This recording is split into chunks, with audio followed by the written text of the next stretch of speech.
श्री देवी महापुराण से ज्ञान ग्रहण करें। श्री देवी महापुराण से आंशिक लेख तथा सार विचार। संक्षिप्त श्रीमद् देवी भागवत सचित्र मोटा टाइप केवल हिंदी। संपादक हनुमान प्रसाद पोद्दार, चिम्मन लाल गोस्वामी। प्रकाशक गोविंद भवन कार्यालय, गीता प्रेस, गोरखपुर। श्री जगदम्बिकाय नमः।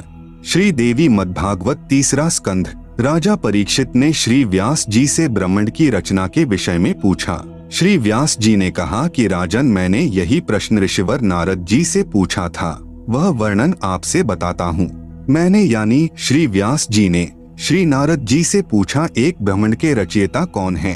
कोई तो श्री शंकर भगवान को इसका रचयिता मानते हैं, कुछ श्री विष्णु जी को तथा कुछ श्री ब्रह्मा जी को तथा बहुत से आचार्य भवानी को सर्व मनोरथ पूर्ण करने वाली बतलाते हैं। वे आदि माया महाशक्ति हैं तथा परम पुरुष के साथ रहकर कार्य संपादन करने वाली प्रकृति हैं। ब्रह्म के साथ उनका अभेद संबंध है। पृष्ठ 114।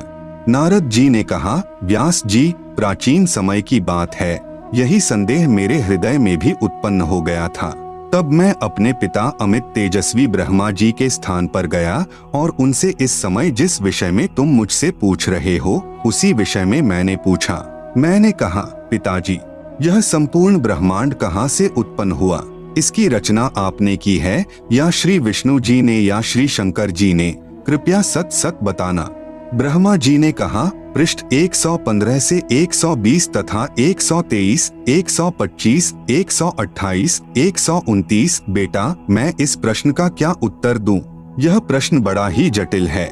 पूर्व काल में सर्वत्र जल ही जल था। आप सुन रहे हैं जगत गुरु तत्वदर्शी संत रामपाल जी महाराज द्वारा लिखित पुस्तक ज्ञान गंगा का पेज नंबर 267। तब कमल से मेरी उत्पत्ति हुई। मैं कमल की कर्णिका पर बैठकर विचार करने लगा, इस अगाध जल में मैं कैसे उत्पन्न हो गया? कौन मेरा रक्षक है? कमल का डंठल पकड़कर जल में उतरा।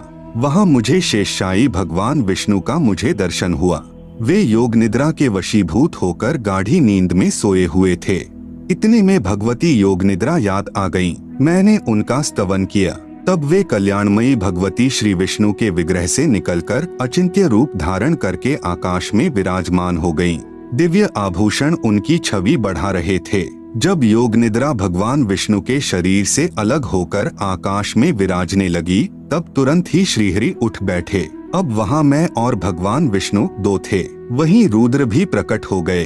हम तीनों को देवी ने कहा, ब्रह्मा, विष्णु और महेश्वर, तुम भली भांति सावधान होकर अपने अपने कार्य में संलग्न हो जाओ। सृष्टि, स्थिति और संहार ये तुम्हारे कार्य हैं। इतने में एक सुंदर विमान आकाश से उतर आया। तब उन देवी ने हमें आज्ञा दी, देवताओं, निर्भीक होकर इच्छा पूर्वक इस विमान में प्रवेश कर जाओ। ब्रह्मा, विष्णु और रुद्र, आज मैं तुम्हें एक अद्भुत दृश्य दिखलाती हूँ। हम तीनों देवताओं को उस पर बैठे देखकर देवी ने अपने सामर्थ्य से विमान को आकाश में उड़ा दिया। इतने में हमारा विमान तेजी से चल पड़ा और वह दिव्य धाम ब्रह्मलोक में जा पहुंचा। वहां एक दूसरे ब्रह्मा विराजमान थे। उन्हें देखकर भगवान शंकर और विष्णु को बड़ा आश्चर्य हुआ। भगवान शंकर और विष्णु ने मुझसे पूछा, चतुरानन, ये अविनाशी ब्रह्मा कौन हैं? मैंने उत्तर दिया, मुझे कुछ पता नहीं। सृष्टि के अधिष्ठाता ये कौन हैं? भगवान, मैं कौन हूँ और हमारा उद्देश्य क्या है? इस उलझन में मेरा मन चक्कर काट रहा है। इतने में मन के समान तीव्रगामी वह विमान तुरंत वहां से चल पड़ा और कैलाश के सुरमय शिखर पर जा पहुंचा। वहां विमान के पहुंचते ही एक भव्य भवन से त्रिनेत्रधारी भगवान शंकर निकले। वे नंदी वृषभ पर बैठे थे। क्षण भर के बाद ही वह विमान उस शिखर से भी पवन के समान तेज चाल से उड़ा और वैकुंठ लोक में पहुंच गया, जहां भगवती लक्ष्मी का विलास भवन था। बेटा नारद, वहां मैंने जो संपत्ति देखी उसका वर्णन करना मेरे लिए असंभव है। उस उत्तम पुरी को देखकर विष्णु का मन आश्चर्य के समुद्र में गोता खाने लगा। वहां कमल लोचन श्रीहरि विराजमान थे। 4 भुजाएं थीं। इतने में ही पवन से बातें करता हुआ वह विमान तुरंत उड़ गया। आगे अमृत के समान मीठे जल वाला समुद्र मिला। वहीं एक मनोहर द्वीप था। उसी द्वीप में एक मंगलमय मनोहर पलंग बिछा था। उस उत्तम पलंग पर एक दिव्य रमणी बैठी थी।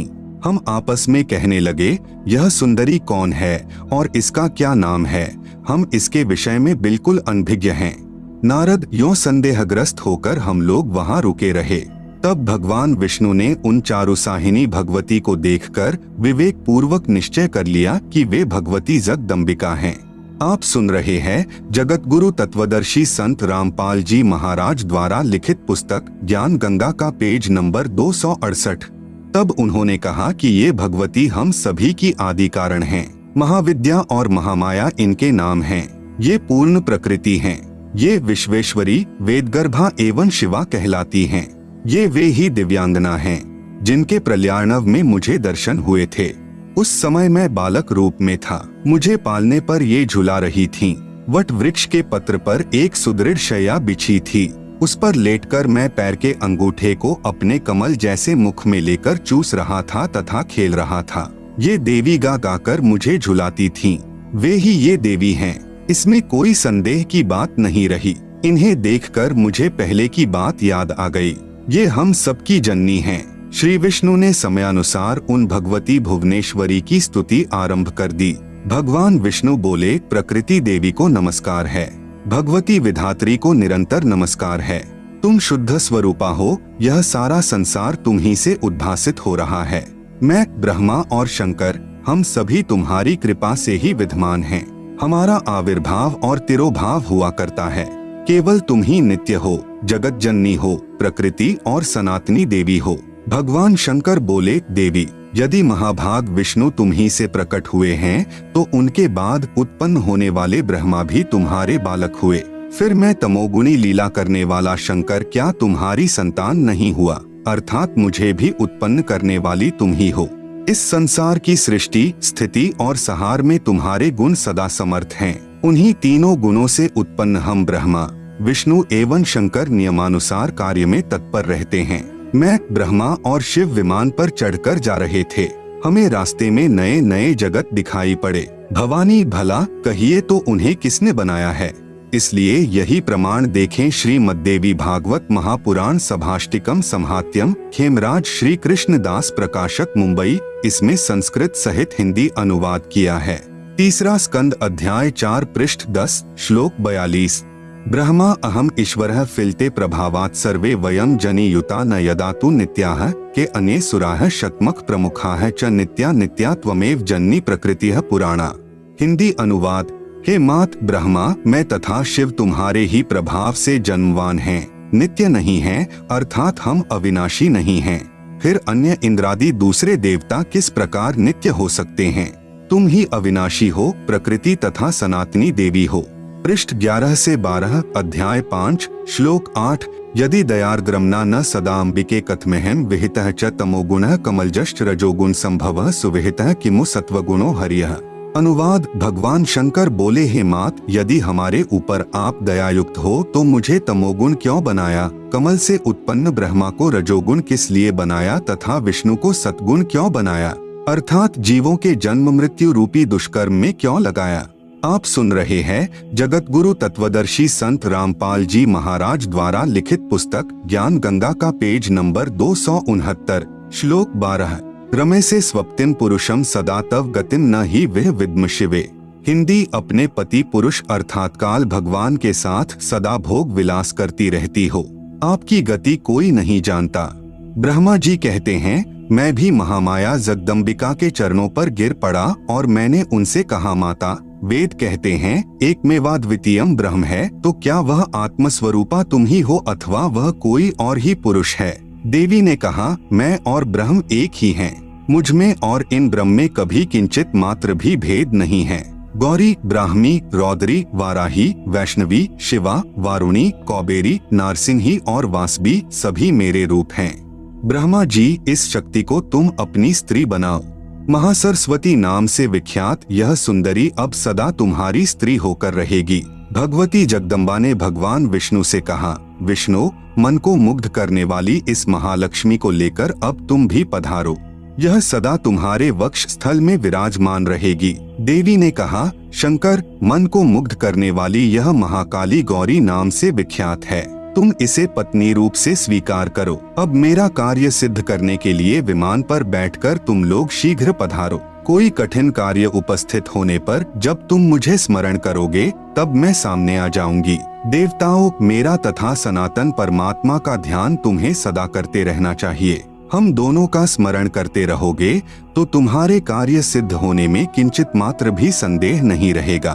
ब्रह्मा जी कहते हैं, इस प्रकार कहकर भगवती जगदम्बिका ने हमें विदा कर दिया। उन्होंने शुद्ध आचार वाली शक्तियों में से भगवान विष्णु के लिए महालक्ष्मी को, शंकर के लिए महाकाली को और मेरे लिए महासरस्वती को पत्नी बनने की आज्ञा दे दी। अब उस स्थान से हम चल पड़े। सार विचार: एक ब्रह्मांड की वास्तविक स्थिति से महर्षि व्यास जी, महर्षि नारद जी तथा श्री ब्रह्मा जी, श्री विष्णु जी तथा श्री शंकर जी भी अनभिज्ञ हैं।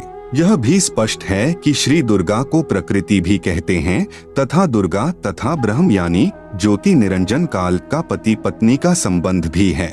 इसलिए लिखा है कि ब्रह्म के साथ प्रकृति का अभेद संबंध है। जैसे पत्नी को अर्धांगिनी भी कहते हैं। श्री ब्रह्मा जी को स्वयं नहीं पता मैं कहां से उत्पन्न हुआ। 1000 वर्ष तक जल में पृथ्वी की खोज की परंतु नहीं मिली।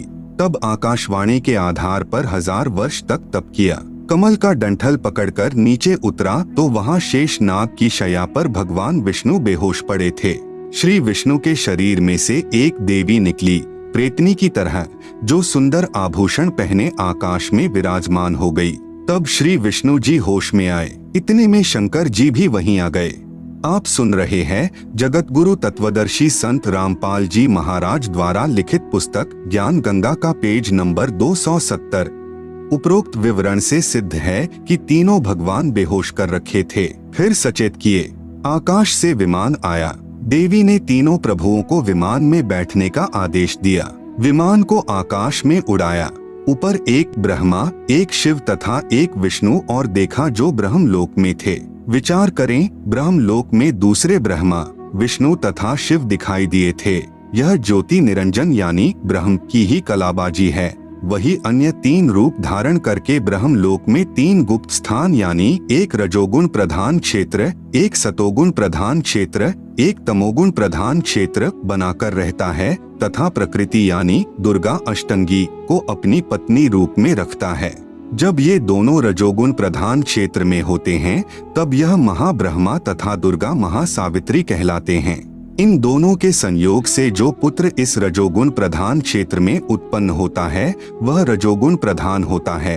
उसका नाम ब्रह्मा रख देते हैं तथा जवान होने तक अचेत करके परवरिश करते रहते हैं। फिर कमल के फूल पर रखकर सचेत कर देते हैं। जब ये दोनों महाविष्णु तथा महालक्ष्मी रूप में काल ब्रह्म तथा दुर्गा सतोगुण प्रधान क्षेत्र में रहते हैं तब दोनों के पति पत्नी व्यवहार से जो पुत्र उत्पन्न होता है वह सतोगुण प्रधान होता है। उसका नाम विष्णु रख देते हैं। कुछ दिन के पश्चात बालक को अचेत करके जवान होने तक परवरिश करते रहते हैं। फिर शेष नाग की शैया पर सुला देते हैं, फिर सचेत कर देते हैं। इसी प्रकार जब ये दोनों तमोगुण प्रधान क्षेत्र में रहते हैं तब शिवा अर्थात दुर्गा तथा महाशिव अर्थात सदाशिव के पति पत्नी व्यवहार से जो पुत्र इस क्षेत्र में उत्पन्न होता है वह तमोगुण प्रधान होता है। इसका नाम शिव रख देते हैं। इसे भी जवान होने तक अचेत रखते हैं, फिर जवान होने पर सचेत करते हैं। फिर तीनों को इकट्ठा करके विमान में बैठाकर ऊपर के लोकों का दृश्य दिखाते हैं। कहीं ये अपने आप को सर्वेस्वा न मान बैठें। गुण प्रधान क्षेत्र को समझने के लिए एक उदाहरण है। किसी मकान में 3 कमरे हैं। एक कमरे में देशभक्त शहीदों के चित्र लगे हों। जब व्यक्ति उस कमरे में जाता है तो उसके विचार भी देशभक्तों जैसे हो जाते हैं। दूसरे कमरे में साधु संतों ऋषियों आदि के चित्र लगे हों। उस कमरे में प्रवेश करते ही मन शांत तथा प्रभु भक्ति की तरफ लग जाता है। तीसरे कमरे में अश्लील अर्धनग्न स्त्री पुरुषों के चित्र लगे हो तो मन में स्वतः बकवास घर करने लग जाती हैं। इसी प्रकार ऊपर ब्रह्मलोक में काल रूपी ब्रह्म ने 3 स्थान एक एक गुण प्रधान बनाया है। तीनों प्रभु यानी रजगुण ब्रह्मा जी, सतगुण विष्णु जी तथा तमगुण शिव जी अपने गुणों का प्रभाव कैसे डालते हैं। उदाहरण जैसे रसोई घर में मिर्चों का छोंक सब्जी में लगाया। मिर्च के गुण से सभी कमरों के व्यक्तियों को छींके आने लगी। जैसे साकार वस्तु मिर्च तो रसोई में थी परंतु उसकी निराकार शक्ति अर्थात गुण ने दूर बैठे व्यक्तियों को भी प्रभावित कर दिया। ठीक इसी प्रकार तीनों प्रभु यानी श्री ब्रह्मा जी रजगुण, श्री विष्णु जी सतगुण तथा श्री शिव जी तमगुण अपने अपने लोक में रहते हुए तीन लोक, पृथ्वी लोक, पाताल लोक तथा स्वर्ग लोक के प्राणियों को प्रभावित रखते हैं। आप सुन रहे हैं जगत गुरु तत्वदर्शी संत रामपाल जी महाराज द्वारा लिखित पुस्तक ज्ञान गंगा का पेज नंबर 271। जैसे मोबाइल फोन की रेंज से फोन कार्य करता है, इस प्रकार अदृश्य शक्ति रूपी गुणों से तीनों देवता अपने पिता काल की सृष्टि उसके आहार के लिए चला रहे हैं। दुर्गा का अपना अलग लोक भी है, जिसमें यह अपने वास्तविक रूप में दर्शन देती है। फिर इनका विमान दुर्गा के द्वीप में पहुंचा। तब ज्योति निरंजन अर्थात काल रूपी ब्रह्म ने विष्णु जी को बचपन की याद प्रदान कर दी। तब श्री विष्णु जी ने बताया कि यह दुर्गा अपनी तीनों की माता है।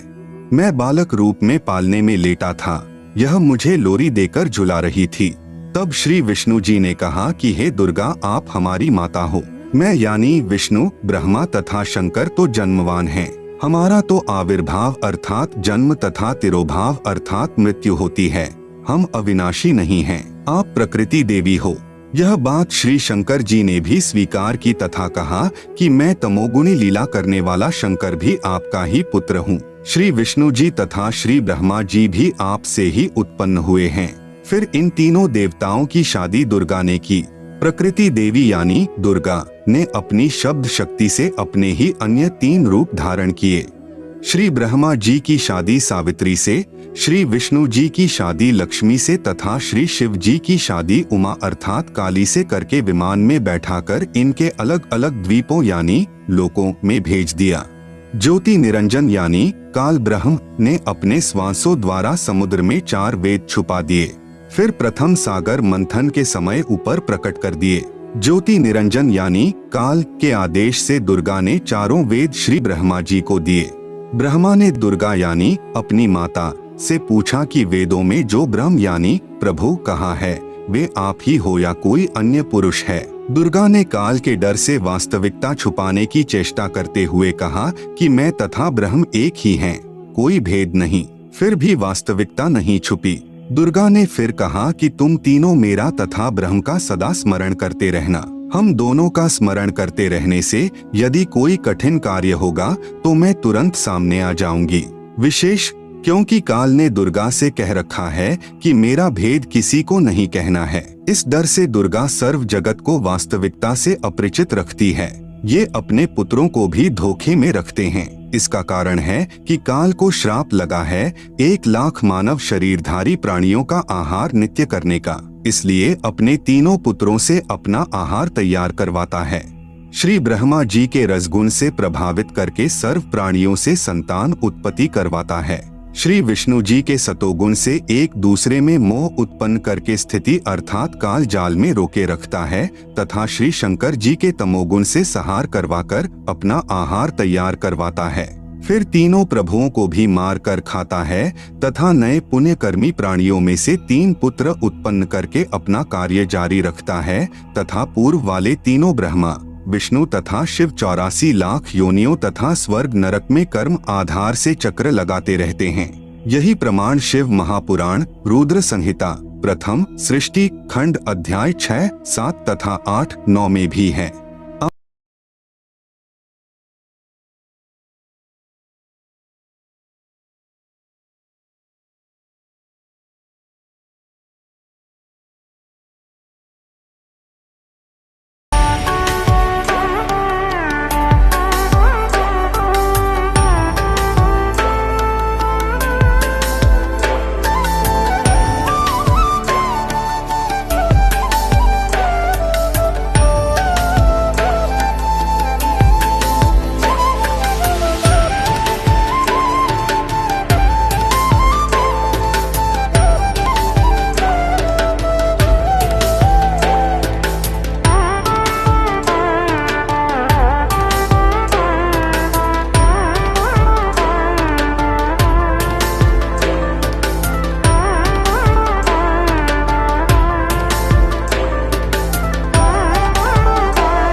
नमः।